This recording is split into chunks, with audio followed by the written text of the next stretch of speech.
Ok, pessoal, de volta, né? Já de volta. E agora com a doutora Flávia, que é advogada, mas nós vamos falar sobre o Dia do Médico, o que uma coisa tem a ver com a outra, ela vai explicar. E o doutor Romualdo, que aí o papo vai longe pra caramba no programa de hoje. Então, vida que segue, né? Flávia, bom dia mais uma vez. O que você está fazendo hoje aqui? Aliás, foi a Flávia que montou o programa de hoje. Então, na verdade, a OAB, através da Comissão de Direito Médico e da Saúde, vem tentando estreitar essa relação, tanto na cidade de Teresópolis como no Estado, e hoje tem comissões de direito médico no Brasil inteiro, com os profissionais da área da saúde, mostrando que não é um bicho de sete cabeças fazer essa vinculação do advogado com o médico, do advogado com o paciente, porque as pessoas acham que hoje essa relação médico-paciente é uma coisa muito para se judicializar. E nem sempre a judicialização resolve todos os problemas, né? A OAB vem fazendo alguns eventos e agora no Dia do Médico, que é amanhã, né, comemorado no dia 18, porque é o dia do nascimento de São Lucas, que a gente entende como o padroeiro da medicina, é comemorado desde o século I depois de Cristo. Em alguns países que não são, em sua maioria, católicos, essa data ela é comemorada em outros dias, priorizando, muitas vezes, os profissionais da área da saúde que foram referência nesses países, mas nos países católicos, a maioria deles comemora essa data no dia 18, e a gente acha importante unir o direito à medicina, porque tanto em uma profissão como a outra lidam com a vida, né? A gente lida com a vida, a gente lida com o ser humano, a gente lida com as vontades o tempo inteiro. E por isso, né, que a gente sugeriu fazer aí uma união de forças, né, porque não é uma disputa, mas uma união de forças com o CREMERGE, com a Associação Médica, com a OAB, com outras entidades, para que a gente hoje pudesse estar aqui falando um pouquinho sobre a importância desse dia, que é o Dia do Médico. Além do mais, Ed, se você me permite, complementando o que a Eu Flávia falou... Eu ia te passar mesmo. Se você me permite, então, quer dizer, na realidade, as duas profissões, tanto o advogado quanto a medicina, o médico, as duas primam pelo bem-estar da população. Tá certo? Quer dizer, com certeza.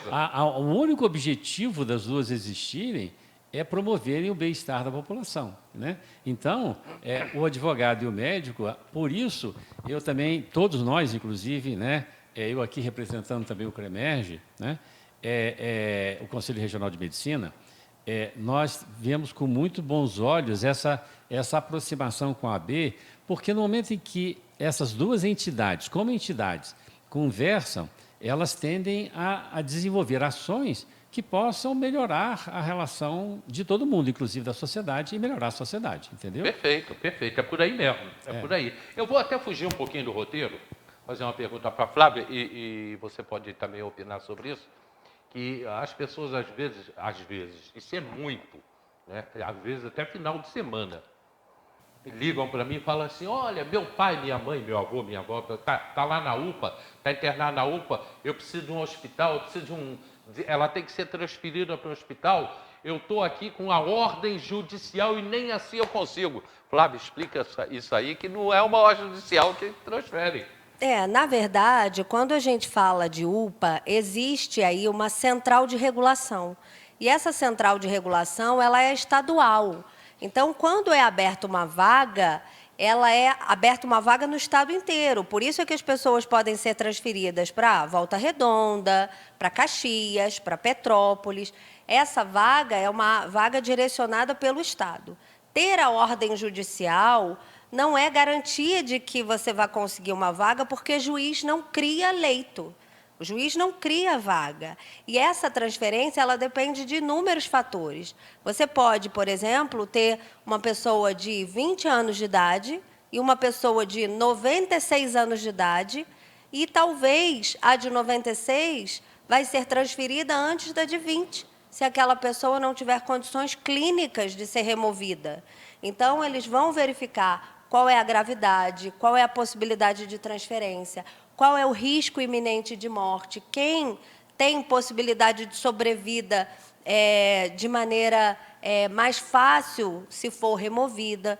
Então, ter a ordem judicial, uma liminar, para que aquela pessoa seja transferida, não é necessariamente uma garantia de leito.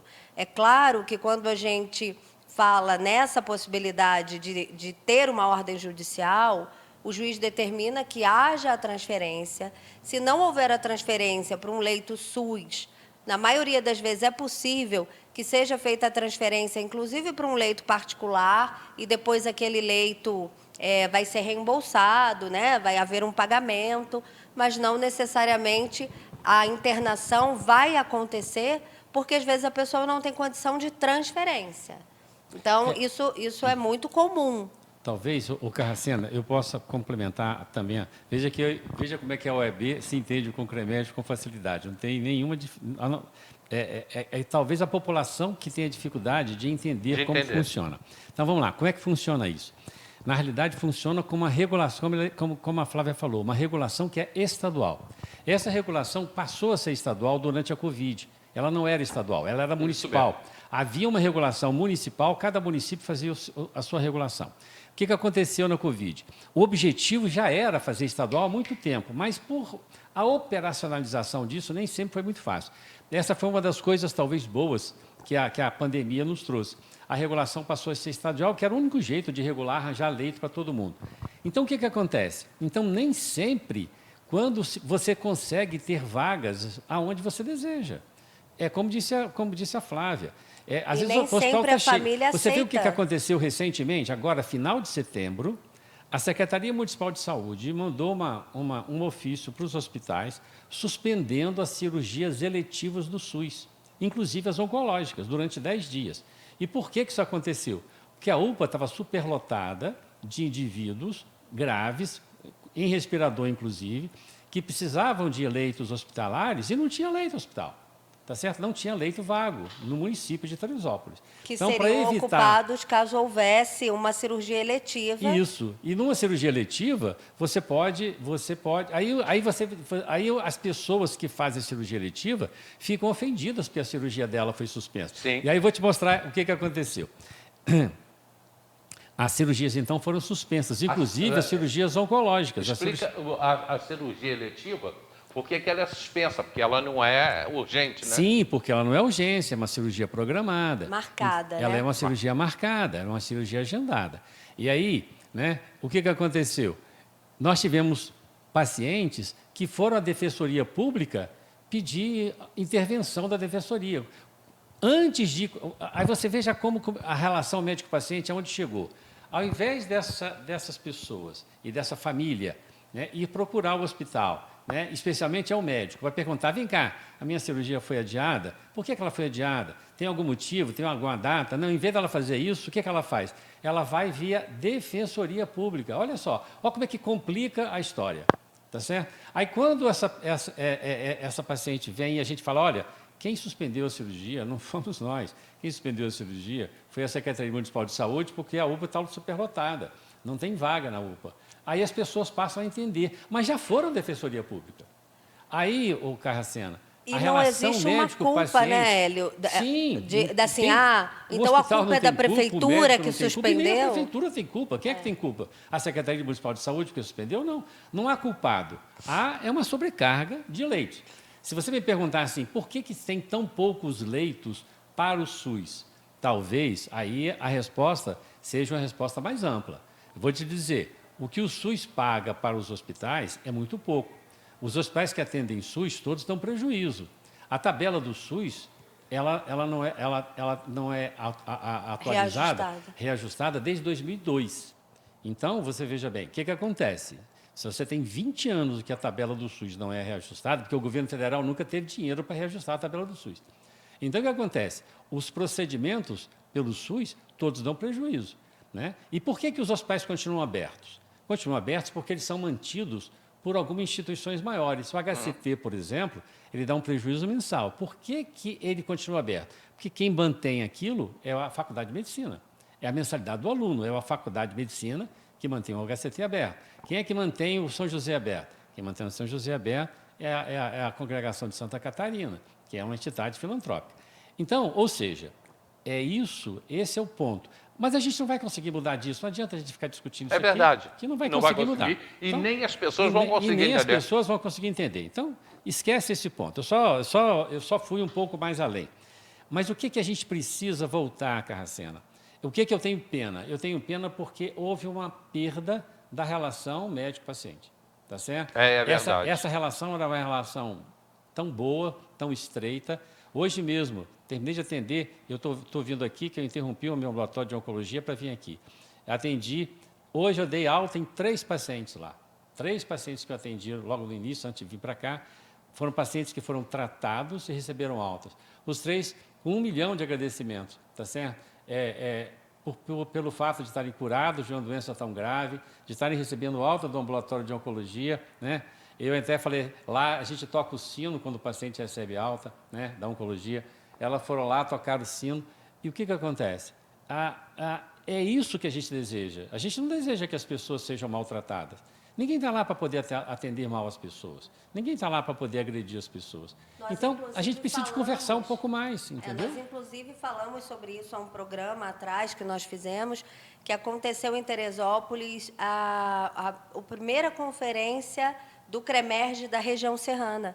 E nessa conferência, 5 médicos foram homenageados, médicos da cidade de muito tempo, Sim. Magione, Mibiele, Salomão, Bruno, Conceição, que são médicos que a gente vê assim que tem mais tempo de experiência, que muitas vezes é aquele médico que tratou o filho, a mãe, o tio, o avô, que criou um vínculo. E hoje, Hélio, a ideia de você falar sobre a relação médico-paciente é tentar resgatar um pouquinho do que era visto lá atrás. Hipócrates, há 2.500 anos atrás, já falava sobre essa relação médico-paciente. O juramento da medicina, que é o juramento de Hipócrates, já falava sobre isso, que o médico vai adentrar a casa do paciente e ali ele vai tratar o doente de uma forma cordial, vai criar uma relação. E hoje, a maioria dos processos judiciais, e a gente pega esse exemplo que o professor Romualdo deu, que ela é judicializada, é feito um processo judicial porque essa relação não existiu. Porque se houvesse uma relação entre esse paciente que teve a cirurgia eletiva desmarcada e o médico, ele teria pego um telefone, ligado para o consultório, ido até o hospital e falado, doutor, o que aconteceu? Porque se essa relação ela é estreita e eu tenho um bom diálogo com o meu médico, dificilmente esse médico vai ser processado, a não ser que seja por uma situação muito grave. Mas a relação, ela é importante para que esse estreitamento de entendimento aconteça. Hoje, a maioria dos processos judiciais acontecem por falta de compreensão. Perfeito. Eu estou em cima da hora de um comercial, vou para esse comercial rapidinho, mas eu já tenho pergunta aqui para o Dr. Romualdo, perguntando sobre o mutirão da endometriose, por que os planos de saúde não pagam mais, mas aí você segura para depois do comercial. Rapidinho, gente, me dá esse comercial aí, que eu estou cheio de perguntas e a gente só tem 20 minutos. Vida que segue, vamos embora.